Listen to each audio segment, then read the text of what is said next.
going to open up briefly. I'm just going to basically tell you by name and title who these great people are around me. They are by name, and when I say your name, just raise your hand. Marvin James is a case management social worker. Okay. John Chichester is the director of Equal Parenting Party. He's a licensed private investigator. Sister next to me is attorney Natasha Riley. She's from the juvenile court system. Megna Tavares is from the Councilman Bill de Blasio's office. She's a legislative policy analyst. And we have Sister Kawana McGinnis. She's the director of Faith-Based Neighborhood Initiative. Again, I just gave you the brief on them. They're going to tell you exactly what they do. So, for time's sake, they're going to give you a brief synopsis as to what they do within their realms of establishment. And then from there, we're going to open up with a couple of questions. Then, of course, the rest of the panel will open up to the body of audience, okay? And how we're going to do that is, the topic is ACS, and basically in and out, whether the system works for us or not. But we do want to be real cautious in terms of time. We don't have a whole lot of time. So what we need you to do is be real brief. We don't want to go into any specific individual cases in particular, because we could be here all night. We're not being at all insensitive to anyone's particular case, but because due to the time constraints, we want to be able to deal with these full program and the whole agenda. So if you have cases that you would like us to deal with the National Action Network, you can come here any day of the week, 9 to 5. We have Sister Cynthia Davis is the crisis director here for the national cases, or you could call and speak to, for the internet audience, you can call and speak to J.D. Livingston, who handles the New York cases. The number here to the office in New York is 212-690-3070. That's 212-690-3070. So again, anybody that wants to deal with the cases individually, we cannot take up the time here. We need to do that professionally during the day where someone can sit down with you and get all your information. So please be mindful of that tonight. Again, I'm going to start to my left, and he's going to tell you again who he is and what he does within his group, and we'll go around the panel. Thank you. Hello. My name is John Chichester. I'm a private investigator. I'm also director of the Equal Parenting Party. I privately work with parents, do divorce cases, custody cases. As a party, we work toward electing family-friendly legislators and judges. We'll talk more about that later, I'm sure.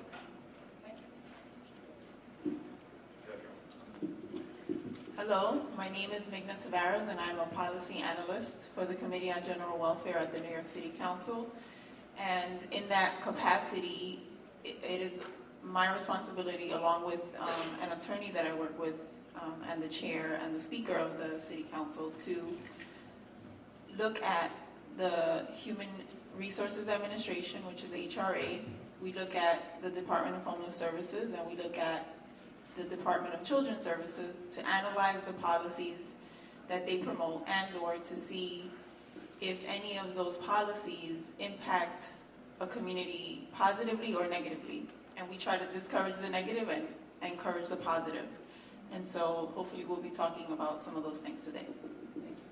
Good evening. My name is Natasha A. Brownlee. I'm an attorney with the Department of Juvenile Justice. I also happen to be an attorney that's a part of the NANS legal team.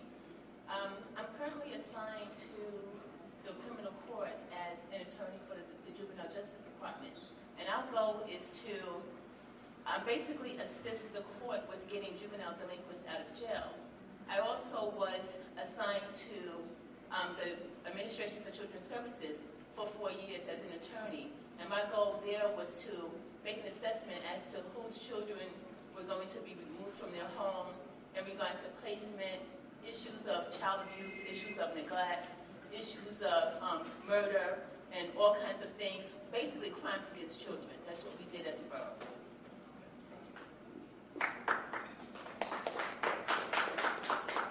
Good evening. Again, I'm Kawana McInnes. I serve as an associate pastor at New Life Cathedral in Brooklyn for youth, for young people, and I am also the director of a Faith and Neighborhood Initiative at Forestdale, a foster care agency. And the initiative is actually a new approach to give foster parents more support when they bring children in care into their homes. And hopefully we'll talk more about that a little later.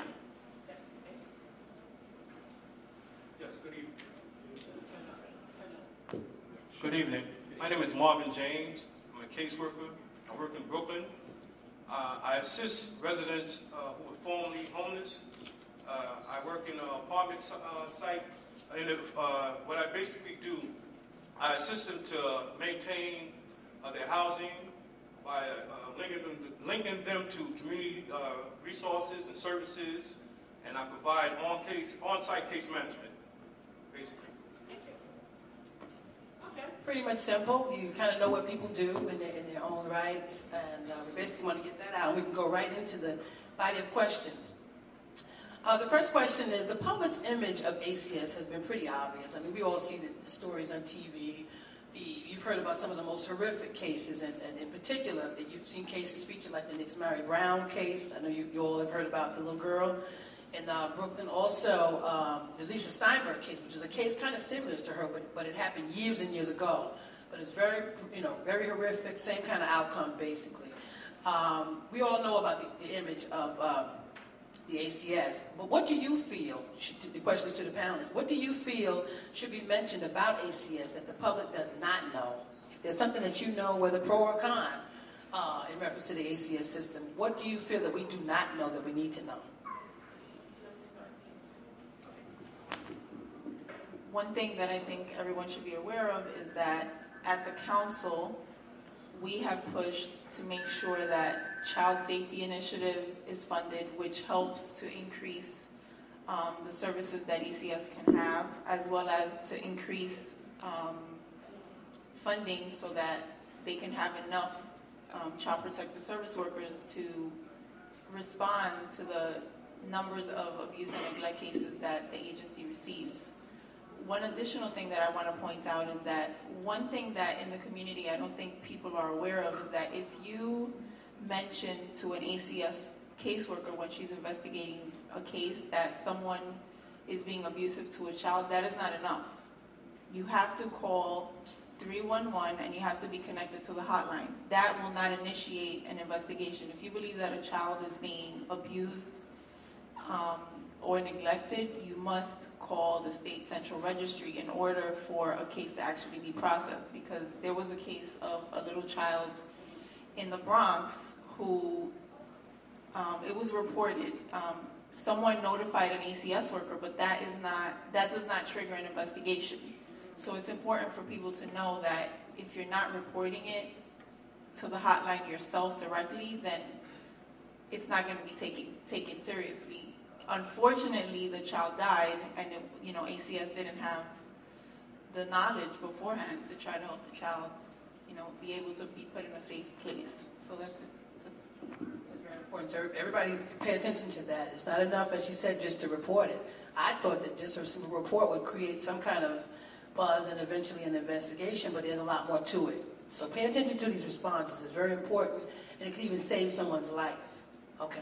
Anybody else want to respond to that? I would like to respond to that. I believe that as a children's right advocate, that the whole system is failing. Mm-hmm. It's not working, it's not effective, it's not efficient, and they have truly dropped the ball.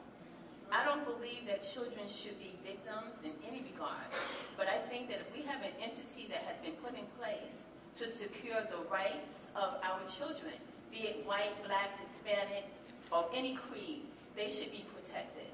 And when you have a system that has systematically failed, they should be disregarded.